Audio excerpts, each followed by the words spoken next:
Welcome back to the Fuel Your Legacy podcast. Each week, we expose the faulty foundational mindsets of the past and rebuild a newer, stronger foundation essential in creating your meaningful legacy. We've got a lot of work to do, so let's get started. As much as you like this podcast, I'm certain that you're going to love the book that I just released on Amazon, Fuel Your Legacy, The 9 Pillars to Build a Meaningful Legacy. I wrote this to share with you the experiences that I had while I was identifying my identity, how I began to create my meaningful legacy, and how you can create yours. You're going to find this book on Kindle, Amazon, and as always on my website, samknickerbocker.com. Welcome back to the Fuel Your Legacy show. And today, man, I am so excited. We're going to have a guest on here. Her name's Jill Lublin. She's a world speaker, author, and more importantly, or not necessarily importantly, but she is a publicity strategist. And if there's one thing we know about legacy, if you've heard me talk in the past, a legacy that nobody knows about doesn't matter. Okay. So the big part, if you remember my SMART goals or SMART legacy, the T is transparency, right? We've got to let people know what we're doing, or not that it doesn't mean anything to you or the few people you impact, but it's not going to leave like this lasting legacy across the earth. So super, super excited. Jill, go ahead and share with us your story, how you got into the publicity. Where did you start? Maybe even growing up, go back to little girl age, growing up, and why you're so passionate about helping people get their message out now. Yeah, thank you. Well, the power of getting your message out now is what it does is it allows you to give your gift to the world. And well, my gift is being a messenger of messengers. And I wasn't always like this. I was shy. I was reserved. I didn't have books, of course. And what I've learned in life is to take risks, to put myself out there. I've had to train myself. Now that's why I'm good at doing it with other people, frankly. And so what I've done is I've created virtual publicity courses. You see, I've written actually 4 books, one of which is Guerrilla publicity. And so I took all that information and put it into an opportunity to actually get publicity done. And then when I wrote The Profit of Kindness, I thought, we got to do kindness circles. And now I run an intentional kindness community and help people have more kindness in their life. And I'm just super stoked to be offering these things. I think it's great ways for people to actually get publicity done, to actually be kinder in the world. But I'm just saying, me, like everybody, didn't start out this way. I started out like many of us, kind of fumbling my way through, trying to figure things out until I discovered actually what I am good at, which is promotion and publicity. It's really a natural gift of mine. So I love doing it. I've been blessed to speak on Tony Robbins' stage and on 6 continents across the globe. And now virtually, it's even easier. So do a lot of speaking and training and helping people in these virtual publicity courses get their publicity done. Awesome. So tell me the story of when you tell me the story of what you were doing before you recognized you were good at publicity. Like what was the transition that helped you recognize that? I'm really good at promotion. Well, okay. I went to law school and I was in law school and I actually, honestly wanted to always be an attorney because I thought that would be a great way that I could make a good difference. I'd understand the law. I've always wanted to serve people. And so I figured that would be a great way because I could understand how to actually do it in the system, so to speak. And then, I got to law school and I had this highly creative mind, and that isn't exactly good for law school, which is very linear, very detail, which, I'm good at too. But my best skill is really that creativity and coming up with new messages. So I dropped out of law school. Much to my surprise, and of course my father's chagrin. He's like, well, what are you going to do now? And I'm like, well, I'm going to be an entrepreneur, I said. By the way, I didn't even know what that really meant. I didn't know what I was going to do. And he said, well, what is it? And how do you spell it? I still don't know how to spell it. Yeah, I tell you, it's hard to spell. But besides that, the reality is that I was really the first one in my family to go to college. They had a lot of hope for me in terms of, oh, she's going to go to law school and make something of herself. And yeah, I don't think 4 books is too bad, right? But the truth is, until I actually got my first book out, which was Guerrilla Publicity, I don't think my dad still knew what I did. He goes like, "What is it you do? I don't. What do you consult in? I don't get it." Anyway, it's been a long and windy road, and I love it, and I've loved the journey, and I think life is a journey, and that's how we get to where we are, and each step is part of that journey, right? Mm-hmm. So it's been fun, and I climb one mountain, and then it's like, okay, what's the next? After my first book, Guerrilla Publicity, it's like, what's the next book, right? Or what's next? So I think that's part of a life journey. Yeah. So let's go back even farther now, because now I'm intrigued. What was your family like growing up? Your family life growing up? How many siblings? Were you lower middle class? Were you fairly wealthy? And that doesn't always matter that you went to school, but like what was it like growing up that led you to the epiphany for you to say you always wanted to serve people? Like why? Like what was life like as a little girl and through your teenage years that made you want to serve people? Probably because I came from a very dysfunctional family. I was that sort of anomaly in the family, the sort of black sheep. I don't know how you'd call it, but they didn't. You're the white sheep in the black family, not the black sheep in the white family. Just but I don't think anyone really understood me, and maybe I didn't understand myself, but they certainly were not an easy family. They were definitely blue collar, and like I said, not educated, not wealthy, and I don't know where that I want to serve came from. I mean, the truth is my dad was like a house painter. My mom was hoping that maybe she married someone wealthy, but she didn't. So they had a lot of struggle. My mom actually was divorced and married 4 times, right? But I'm the product of that first marriage. And it wasn't a happy marriage. It wasn't a happy family. It was a tough life. And I think part of what I realized was I didn't want to do the same. I didn't want to replicate that. So, sometimes we learn by example, and sometimes we learn because that's what we want to avoid, right? So I think in this case, it was what I wanted to avoid. And I knew that there must be a better way. I did have enough somehow intelligence and smarts to kind of pave my own way. And I was a bit of had to figure it out myself because I didn't have any good models. I really didn't.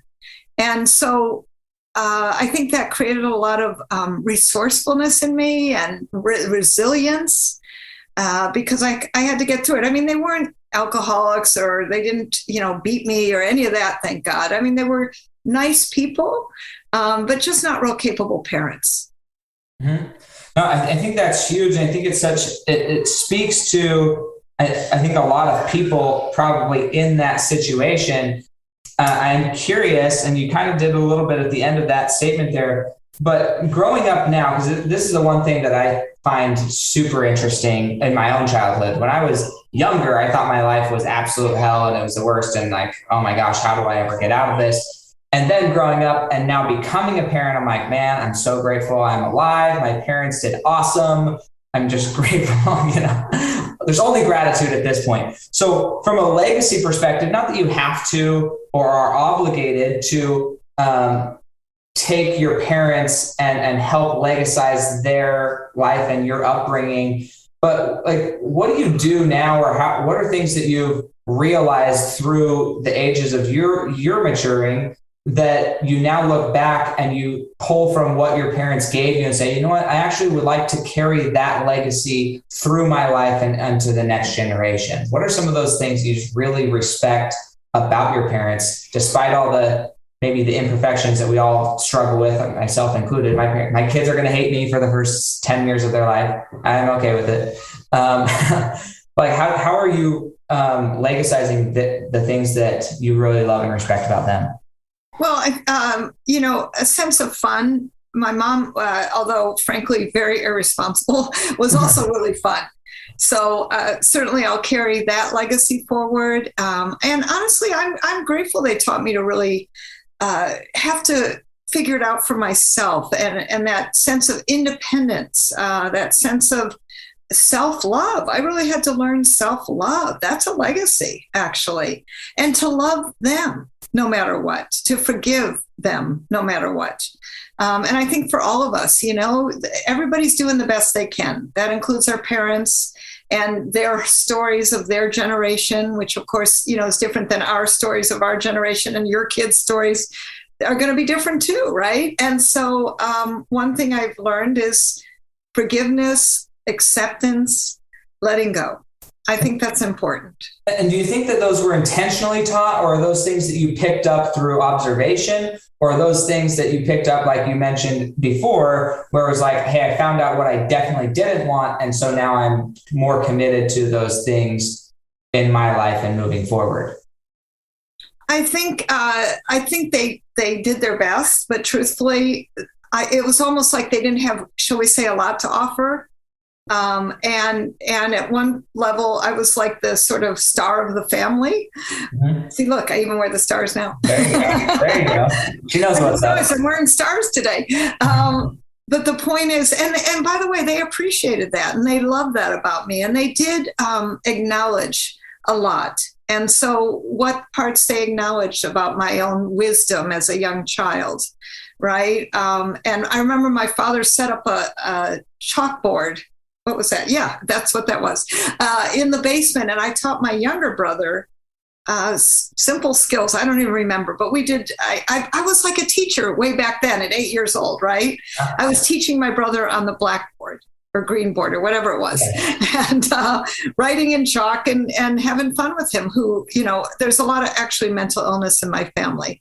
And he too is mentally ill, as was quite a few members in my family. And I think looking back, that actually was something that, had I understood that better, would have made everything easier.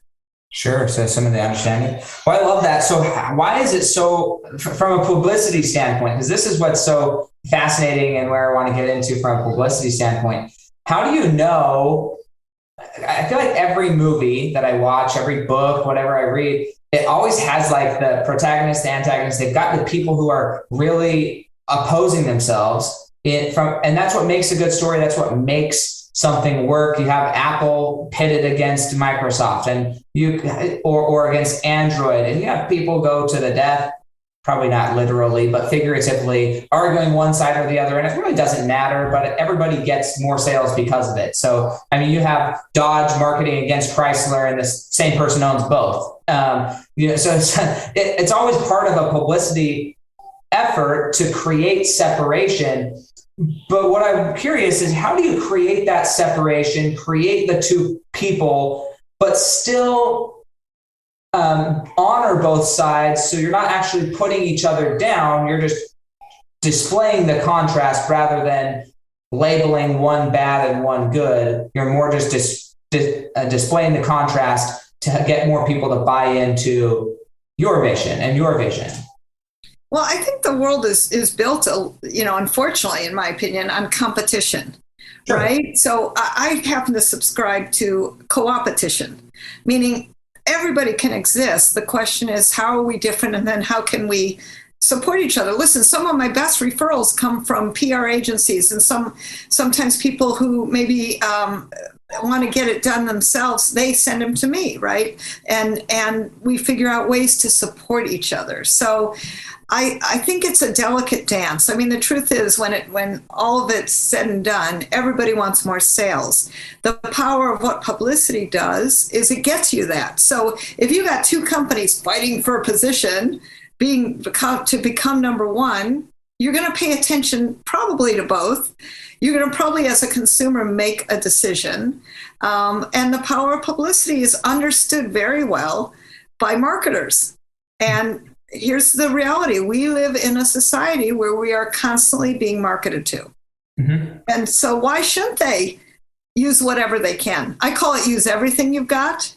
Uh-huh. And if they want to use all aspects of getting noticed, more power to them. It's still up to the consumer to decide. from a public relations standpoint. As long as you're doing as good things and not hurting anyone, as long as you're in sort of we'll call it healthy competition, and everybody wants to be number one, why not? And getting to the front of the line. I mean, interestingly enough, in the Profit of Kindness, we were talking about Kleenex, right? And all these people now call any tissue they use Kleenex, even if it's not the Kleenex brand. Now, isn't that interesting? Great publicity for Kleenex. Isn't that? That's really what it comes down to. Even though my brand might be called Scotty's or something else, right? And so we all call it Kleenex. Now, wouldn't that be amazing to reach a certain level of major publicity that your whole brand is called, fill in the blank? Kleenex is a great example of that. Yeah, or even if you're the standard, it was funny. This is a little bit off the topic, but I think it's applicable. So I was watching a TikTok of a roast. So there was the first one, Justin Bieber roasted everybody else, and then they had somebody come up and roast Justin Bieber, and I was fascinated because I saw both sides of it. And generally, a roast is actually like pretty targeted at the person that's being roasted, and it's like maybe a little bit exposing of their imperfections, for lack of a better word. But what was fascinating to me as I was watching this roast of Justin Bieber, and the way things were presented it was almost like they were roasting everybody else in the joke when they're trying to make fun of Justin Bieber, but in every joke, it just made the person that was juxtaposed them look worse than Justin Bieber. I was like, I don't know if this is this is not an effective roast. It's almost funny because his publicity, it's like, the reason this is coming up right now is he's the standard in that roast. He was the standard that everybody else was being compared to, as like, he's the gold standard and everybody else can never measure up type of roast, facetiously, but that was that type of roast, rather than, hey, you're the low person, everybody else is better than you. It's so fascinating to think of like how that works. And in the case of Kleenex or anything, what if you were the standard? Right? What if you were the standard that everybody else compares to? So Amazon is the standard that Walmart, drop shipping, and Target and everybody else is basing off of Amazon. Like, how good am I doing at drop shipping or having an online marketplace? Am I even close to Amazon? If not, I better still have all of my stuff on Amazon. So they're still selling on Amazon and their site because Amazon has a marketplace there. And that's right. And you want to be with in the big guns, right? You want to be with the people who are effective. And that's really what we're talking about, is being effective and being powerful and being seen. That's public relations. And it can be done on multiple levels, the small levels, big levels, right? To me, it's not about size. It's about being the best you are in whatever you're doing. And I think that's the thing to strive for. Abraham Lincoln said it best. He said, whatever you are, be a good one. Mm-hmm. Absolutely. And so my curiosity is, how do you, because I know a lot of people who I think are phenomenal people, but they don't really know how to share that with the world. And so then either nobody knows about them, nobody thinks about them, or because they are not very outspoken about how good they are, then people mistake their quiet confidence or humility as being conceited, for lack of a better word. And it's really just bad PR. But the reality is, when anybody gets to know these individuals or the businesses, it's like, wow, why do not more people know about you? And it's just because they don't know how to intentionally put their best foot forward, or they've been told in the past that it's being prideful to put their best foot forward. And so then they intentionally downplay themselves so they don't look too good in the marketplace. And it's kind of the opposite of what publicity is. So how does somebody like shift that mindset and say, you know what, it's good. And I should be showing everybody my best self. I should be almost bragging, not maybe bragging in a bad way, but people need to know what I'm good at. People do need to know that you're good. You know, the reality is, bragging about being a best kept secret, please don't brag about that. Because the truth is, unless somebody knows about you, how can you give your gift? How can you really contribute? And that's why I love publicity, because it helps others to know you, to have that trust built in, the expertise built in, the I've heard of him somewhere built in. And familiarity is what's beautiful in marketing these days. Trust, familiarity, credibility, visibility. People need it and they want it. And they're not just going to buy one off like, oh, yeah, that looks good. I mean, occasionally that might happen. But if you want long-term staying power in the marketplace, publicity is a great vehicle to make that happen, whether you're a coach, consultant, small business person, one-person business, multiple, hundreds of thousands of dollars worth of business. The reality is publicity is going to get you there, and it's free. And has third-party endorsement, which is major too. So how do you, what are some questions that somebody should ask themselves of like to start the process of putting their best foot forward? They don't know anything. They just started, well, I shouldn't say they just started their business. It could be just starting their business. I believe in what I consider manufactured credibility. So if you go publicized right, you might not be the best, but nobody else knows that. So it's manufactured, and that's fine. I get it. And there's a time and a place for it. But what are some questions they should ask themselves before they start publicizing the wrong thing? For instance, I know somebody who they chose not to get onto a social media platform because they're like, once you get into a vein on this platform, you're kind of pigeonholed. Like the nature of the platform pigeonholes you into it. So like, until I decide where I want to be pigeonholed, I'm not getting on it. And so they stayed out, and now the app is big, and they could get okay size, but they're not going to be the viral content anymore because they didn't get in soon enough. So there's people who are hanging back, waiting to decide how to go forward. What are 2 or 3 questions they could ask themselves to just decide this is how I'm going to start publicizing myself and start doing something? So here's the thing y'all got to know. Publicity is an evolutionary process. You start planting your publicity garden now, because if you don't, you're going to maybe miss the boat, like in this case, right? Or miss the opportunity to go viral, to be at the launch of an app. I mean, whoever thought Amazon would be this big, as an example, right? Whoever thought fill in the blank. Yeah, well, but he didn't know at the time. And how many people started companies where they said, you're crazy? That's never going to work, right? So here's the thing. I say take the risk in most cases, right? And start with a message that works for where you are right now.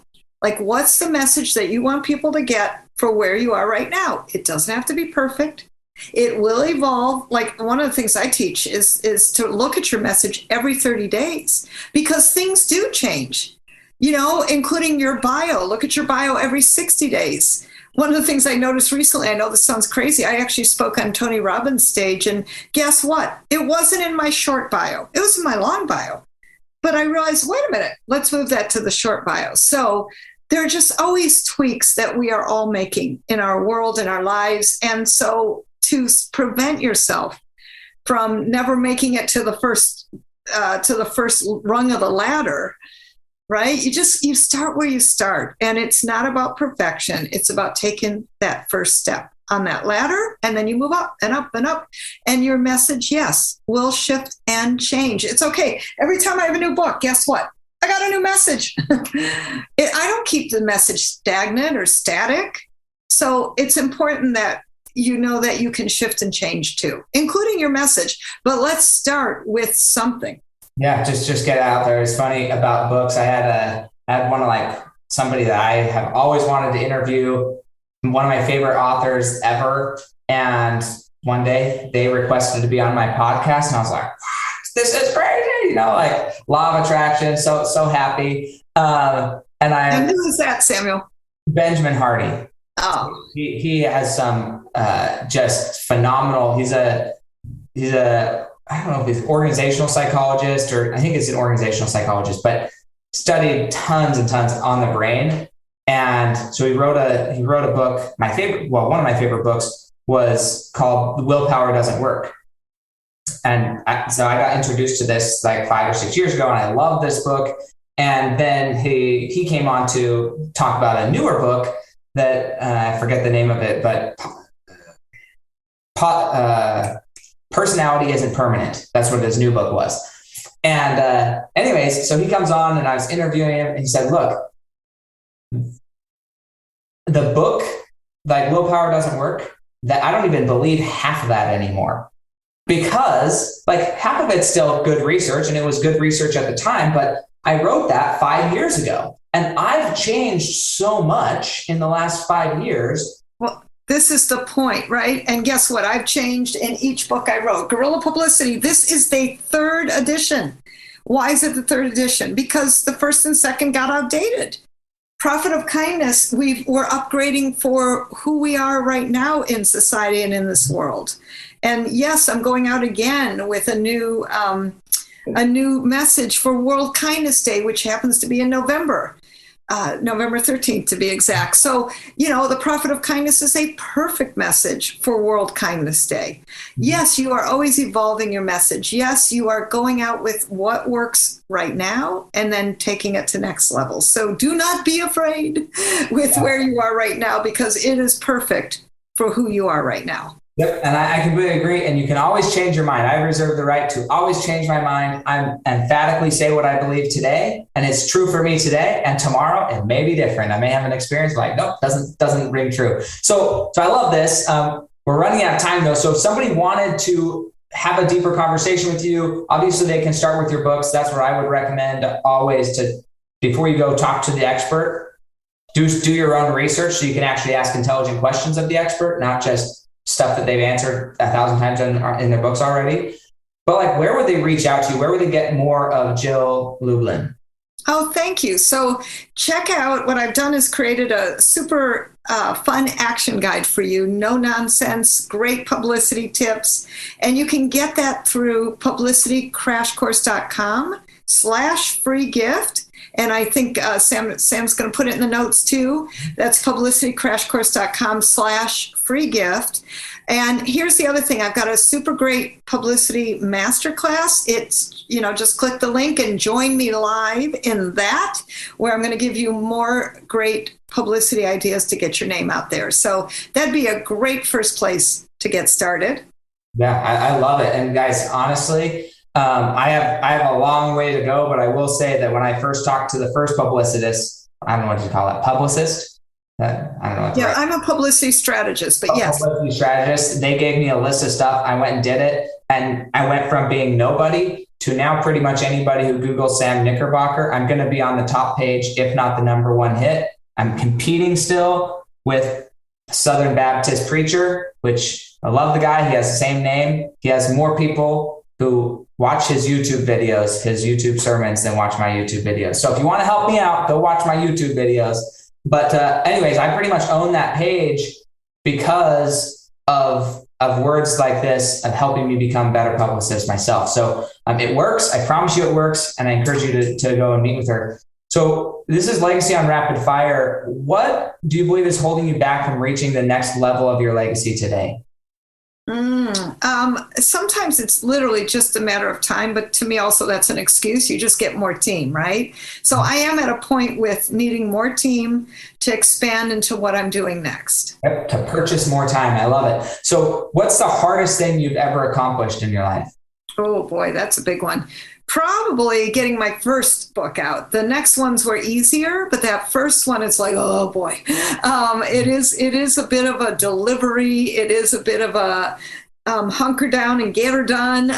And then of course, promoting it properly. I learned a lot of things, and I'm an expert in publicity and promoting, but I learned a lot of things that I corrected for the next time around. That's awesome. And what's your greatest accomplishment to this point in your life? I think it actually would be the same. Getting that first book out, Guerrilla Publicity, was a major accomplishment. I remember going into Barnes & Noble for my first book signing, scared, by the way, and like, oh my God, but seeing, the poster and meeting and greeting people, it was truly the kind of thing that you go, wow, this is what it's all about. And when people come up to me and say, oh, I have your book and it's made such a difference for me, that's the kind of legacy that feels really good to my heart. That's awesome. And if there was like one secret habit mindset or behavior that you believe contributes most to your success, what would it be? Optimism, believing in possibility. I am a pretty optimistic person, even when things look down. And I stay that way. And if I'm not, I frankly don't go out. I mean, I occasionally hide under the covers like all of us. I've, had my share of hits and falls and failures. But here's the truth. I give myself a little bit of boo-hoo time. I do, because I think that's important. And then I get right back up. And, it's that old thing about get back on the horse, although I don't know about that part, but I do get back on the horse metaphorically. Yep. And I start again, even in the midst of what seems like failure or something's not working. Yeah, no, that's incredible. So what are one or two books that you would recommend to the Fuel Your Legacy audience? Besides my own? It can be yours. This is the funny thing. It's always a test, because some people are like, oh, they recommend all these other books. I'm like, you've written 3 books yourself. You wouldn't recommend them to anybody? Come on. So I'm going to absolutely recommend that you read Guerrilla Publicity, that you read The Profit of Kindness. And of course, my other 2 are excellent too, Networking Magic and Get Noticed Get Referrals. So whatever works for you, absolutely. Read at least one of them. I promise you, great things will happen. Awesome. I love it. And then, so here's my final question. And again, I should have probably asked beforehand, but I don't know if you even have children or grandchildren yourself. Do you? No, I have furry angels. I have cats.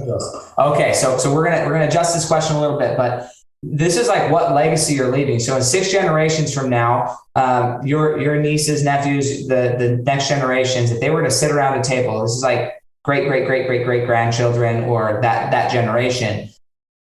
What would you want them to be saying about the legacy you left 6 generations from now? Wow. I would want them to say that she really impacted people. She made businesses better. She managed to simplify things so people understood it. And on top of that, she was a good and kind person. Okay. And that's amazing. And I believe that's how I will remember you from our short interaction. I'm grateful that we were able to have you on here. I had those questions I was really curious to ask. I'm grateful for your answers. I'm grateful for what the value you're able to add here. I'm excited for people to reach out to you, because honestly, you got to get your message noticed. I don't care if you're just the world's best mom to the world's best pest control person, the world's best son. Get your message out there and let it be heard. So we'll talk to you guys soon, and we'll catch you guys next time on the Fuel Your Legacy Show. Thanks for joining us. If what you heard today resonates with you, please like, comment, and share on social media. Tag me. And if you do give me a shout out, I'll give you a shout out on the next episode. Thanks to all of those who've left a review. It helps spread the message of what it takes to build a legacy that lasts. And we'll catch you next time on Fuel Your Legacy.